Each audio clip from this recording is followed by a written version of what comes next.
Well, good evening, everyone. Welcome to Pyjamarama Smith, but it's my problem. On the show tonight, we've got Jenny Lecoat and Norman Lovett, but I thought as the compere, I ought to start off with a bit of community singing. You love community singing, don't you? No, nor do I really, but I think we ought to do it anyway. OK, it's a bit like this. Listen to it first, and everyone at home join in as well. It goes like this.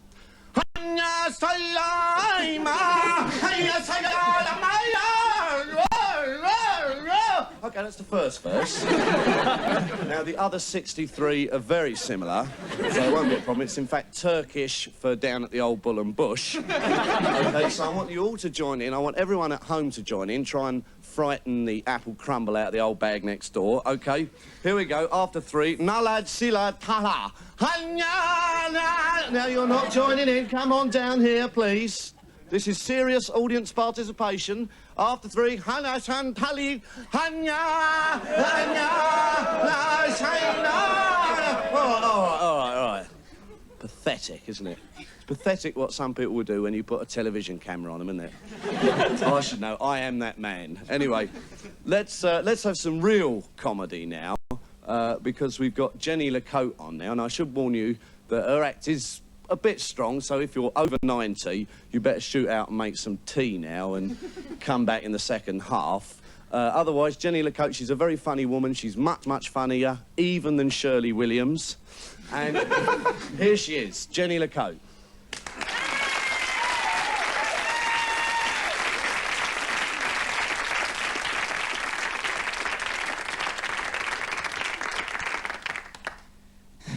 Thank you, Arthur.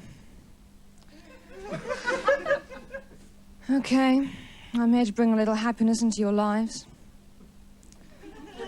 I'm a very happy person. I broke up with my boyfriend last week. It's pretty heavy, actually. It all happened rather suddenly. He came to the flat one day where we used to live, and as usual, I was standing by the sink, washing his hair. He said, "Jenny, it's all over." It's a little song about him. I'm sorry it's a bit heavy.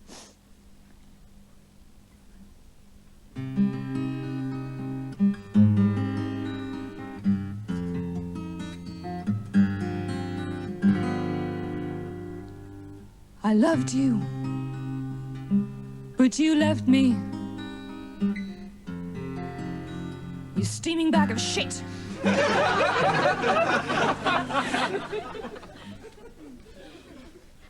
I loved you, but you left me. You po-faced vacuous git. We used to share the same bed, the same telly, the same front door key, same KY jelly. I'll explain it in a minute, it's all right. Took me a while to realise you used to put it in your hair. Thank you. Lots of things make me happy. Water skiing, weightlifting, yeah. Shopping makes me happy. I was walking down Oxford Street the other day and, well, I wasn't walking, you know, because it was like Saturday afternoon. Stumbling, really, I suppose.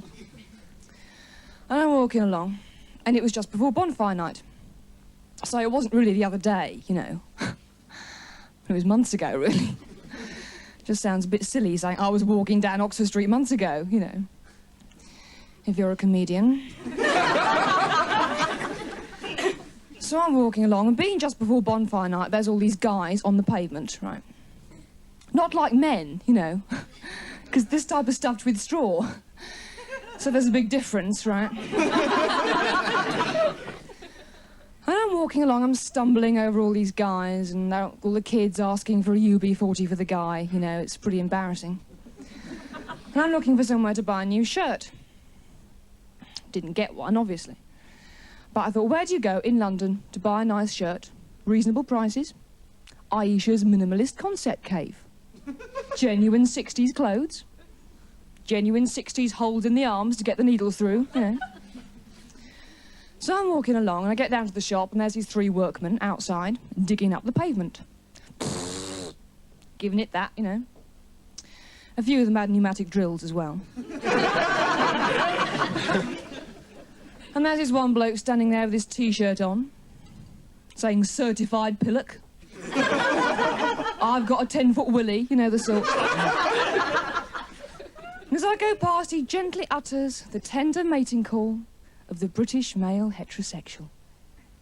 Hello, darling, that's a nice pair. Now, I can handle that, you know. It's not a problem.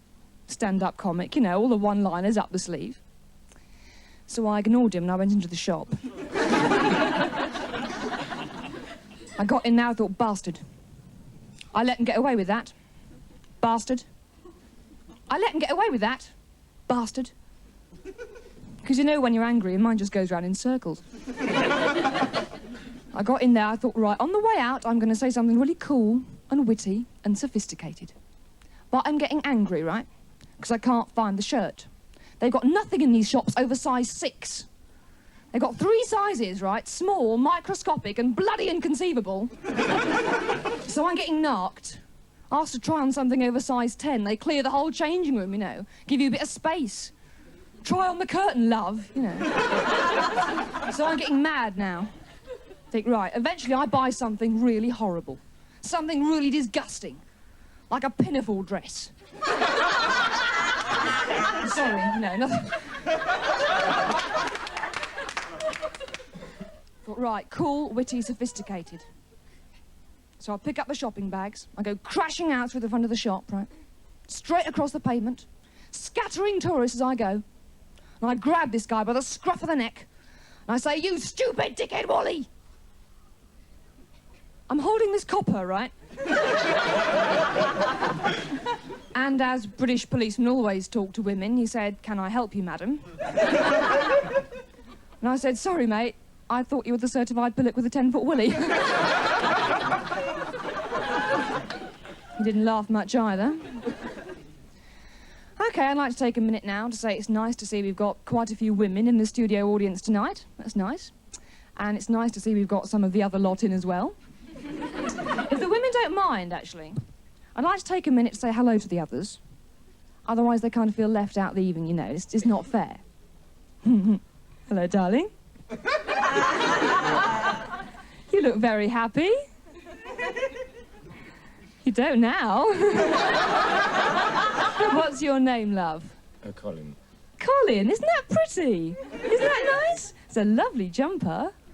Did you make it yourself? You did? Yes, I thought so. Can I sit on your lap for a minute, love? Would that be all right? Thank you. You look terribly worried. That's nice, isn't it? Look, there's... Don't be funny, I do the gags, all right. There's a camera over there. Would you like to wave to your little friends? It's funny, isn't it? It's nice. You haven't got any friends. I wonder why. No, I thought it'd be nice, you know, to come out tonight. Because I saw this programme the other day on the television. And this TV compere comes out into the audience, right? And he sits on this woman's lap. And he fondles her tits. And it's really funny, you know. So I thought maybe if I came out tonight and sat on someone's lap... and maybe fondle them a bit, you know, it'd be really funny. It's not really, is it? No, OK. OK, well, I just thought it'd be nice, include them in the evening, you know, give them a good time. The thing about men, right, is they're so weird. There's a story the other day in the paper about this bloke managed to lock himself into the boot of his car. How do you do that? It's really weird. They interviewed him on the radio, and the interviewer said, how did it happen, you know? And he said, well, I was just climbing into the boot, you know. And it just sort of shut behind me, you know. Flaming lunatic. He was stuck there in a lay-by for 5 days. By the time they got him out, the thing he was most upset about was while he was in there, someone had come along and ripped off all his hubcaps. What do you say? Anyway, I'd like to do my last song tonight, dedicated to all the men that stand on my doorstep during the course of a week. I better just explain this one. Is there anyone here tonight in the studio from Hackney? Yeah. Yes? Have you got a car? Just wondered, you know. Now, the reason I ask, I live in this small flat in Hackney, which is right above a massage parlour, right? This is quite true. And it's a great source of entertainment, because a lot of the men that come to this place ring the wrong doorbell. They get me. And it's great fun, because they always know they've got the wrong doorbell, you know. I don't know why. Maybe it's to do with the fact I carry a gun. I don't know. But you go down, you open the door, and they go, hello. And I go, hello. They say, are you? And I go, Sookie? And they go, yeah. And I go, no. And then they go, well, who are you then? I say, my name's Jenny. And they say, hello, Jenny, and what do you do? And I say, I'm a policewoman. It winds them up every time. It's great.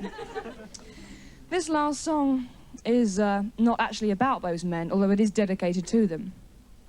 It's actually about my ex-boyfriend. Well, that's not true, really. It's about my ex-boyfriend's Willie. It's not much of a song.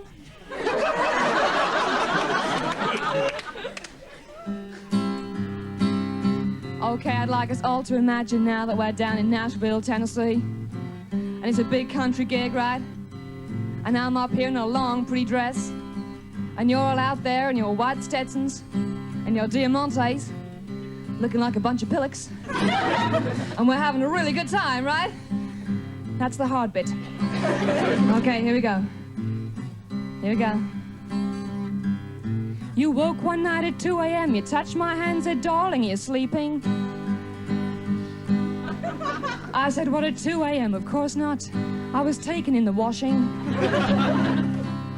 You looked at me with soulful eyes and told me that your Willie, it was freezing. You asked me if I'd find a warmer place for it. Darling, I said yes. And now your Willie's boiling in the kitchen. Boiling up with the kidney beans real fast. And with the chili I put in, should only take a day till you become your true consistency at last. That's just a little toilet joke for the vegetarians. Any vegetarians tonight? No, I didn't think so. Okay, all the women having a good time. I said all the women having a good time, yeah. All the men having a good time? Yeah, it's gone a little quiet, hasn't it? Okay, here we go. I had a thought the other day, perhaps I'd start a stall down Camden Market. Sell little pots of Willy chili, 30p a go, I'd make a profit. And then there's all the pita bread and egg fried rice the punters would be buying. 'Cause as everybody knows, a Willy on its own ain't satisfying. And now your Willie's boiling in the kitchen. Come on, guys, sing along with this one. Boiling up with the kidney beans real fast. You look a little sad now. And with the chili I put in, it should only take a day till you become your true consistency at last. You know what I'm talking about, don't you? Till you become your true consistency at last. Thank you very much.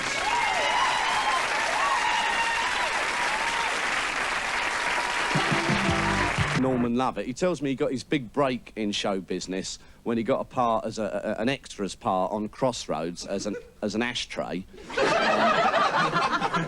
But he was never used, unfortunately. Anyway, he's lugubrious, he's idiosyncratic, he's jejune.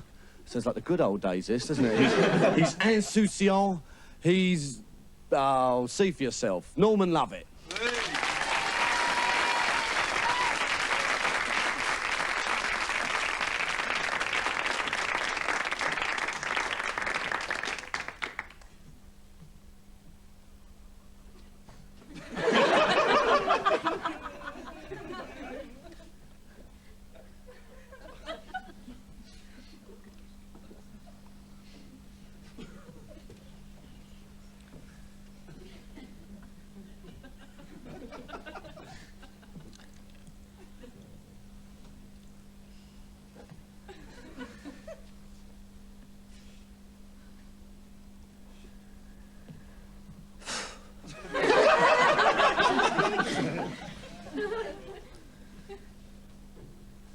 name's Norman Lovett. That's my real name. I'd like £1 for every time someone said love it, I bet you do.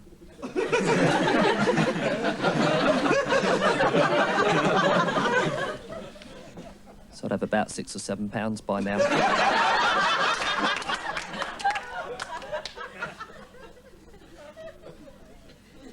Went to a secondary modern school in Clacton-on-Sea.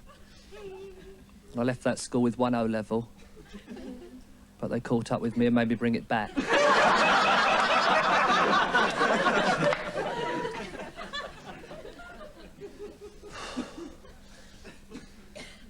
I'm sort of a slow comedian, really.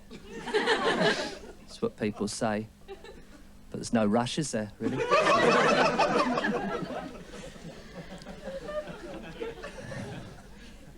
It's just a matter of being economical, really.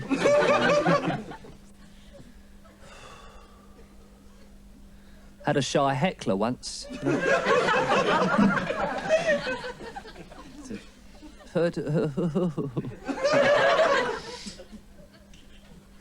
Just sort of tell you that. Just gonna get a drink of water now so the camera can come down with me. I use my legs for this because, you know, it's bad for your back if you bend over. You never get cats and dogs complaining about backache because they're on all fours and it puts the weight equally on the back, you see. So if you do get backache, this is the part of my act where I like to help people, you know. Walk around on all fours, but don't go shopping, because... well, you'd have to wear shoes on your hands or something. It'd be stupid, that would, wouldn't it? And where you're being served in the shop, they wouldn't see you anyway, so I mean...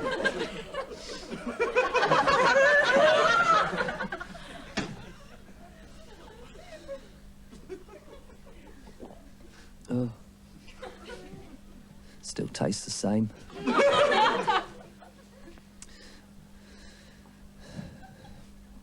These are my arms.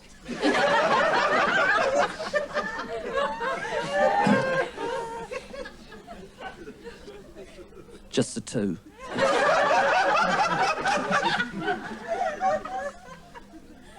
I like to bring them into the act because I used to play guitar when I first started. I'm in my 5th year now as a comedian. That's what I am, a comedian. I mean, I actually get paid, you know, for just coming out and saying this sort of stuff, you know, it beats me, really. I like to feature my arms because they became redundant when I gave up the guitar in the act, you know, and so there they are, these, you know, just...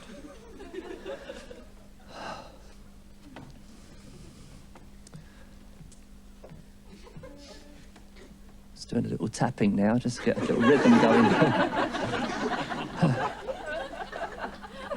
I was eating a hamburger. I ate it, just finishing off the last bit, and the hook struck.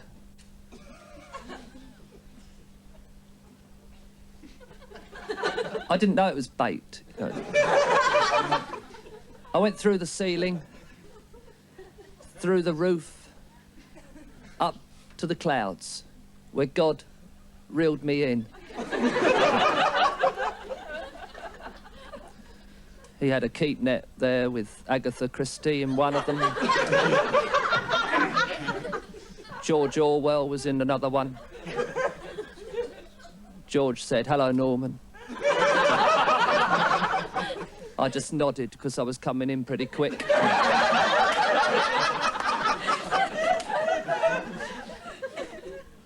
God brought me in. He took me off the hook and threw me back.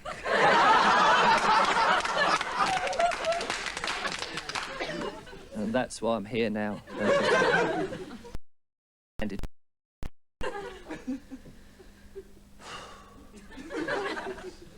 I wanted to be a penguin. I think the lifestyle is quite nice, really, a penguin. swimming's good, the fish catching I quite like. It's when they come into those rocks and land, they bounce around a bit. But they soon get up and stand with their friends. And I think I'd like to do some of that, really. I wouldn't mind doing that, really.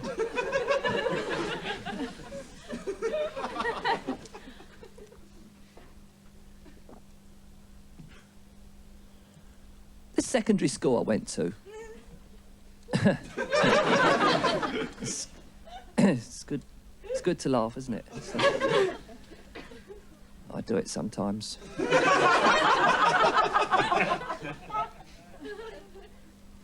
We had one teacher there. Well, we had lots more than one, actually. It's just one I'm talking about now. His throat's going a bit. Smoking. I want to replace it with sex. And I thought 20 a day. One teacher, we had...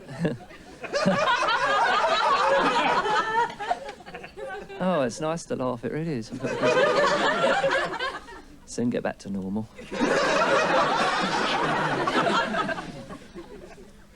One teacher, a music teacher we had, a very large teacher indeed, had a great big black Rover 90 and used to drive it across the playground while we were playing in it. And I'll never forget the day he hit a first year, and that first year remained attached to his grill until I left the school.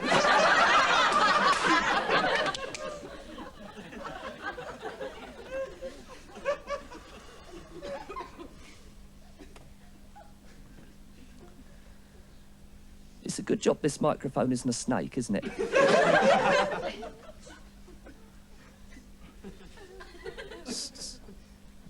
It really is a good job. Come on board now.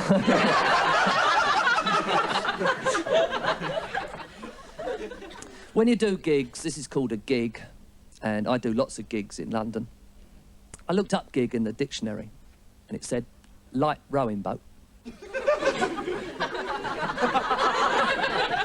So I do lots of light rowing boats.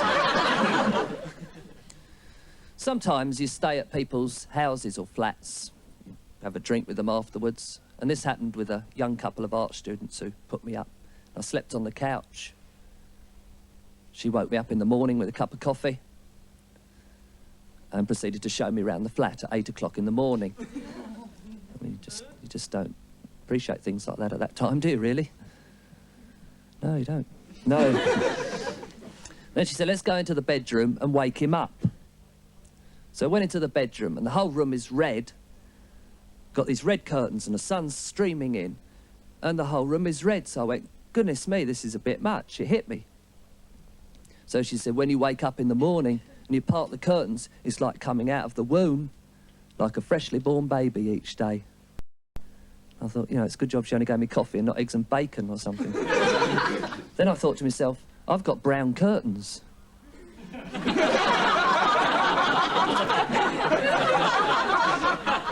Well, thanks very much for listening.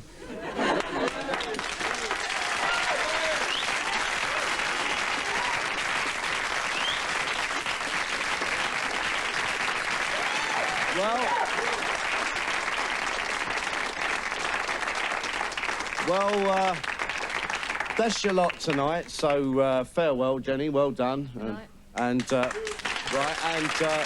No, give us a smile, Norman. Oh, never mind. Good night, everyone.